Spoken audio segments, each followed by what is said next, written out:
Hi, I'm Anna the Hurricane Hulleton, and you're watching PhilippineNews.com.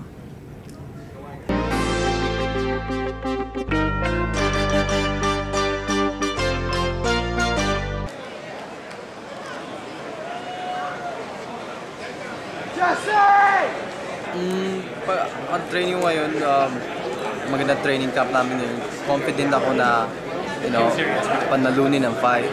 Pero, hindi mo malaman anong mangyari sa fight. Pero kondisyon ako sa fight na to.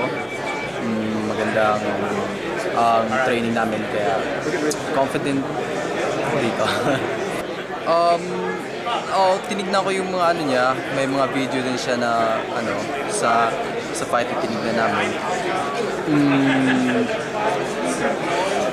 Yung style niya matangkad, parang it reminds me parang yung kalaban ko si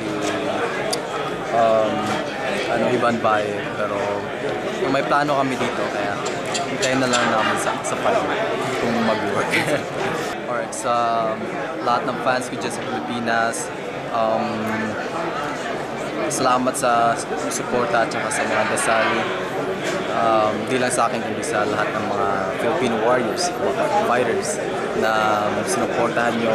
Sana hindi kayo magsawang sumuporta at ipagpapatuloy namin ang aming work dito para i-represent ang Philippines.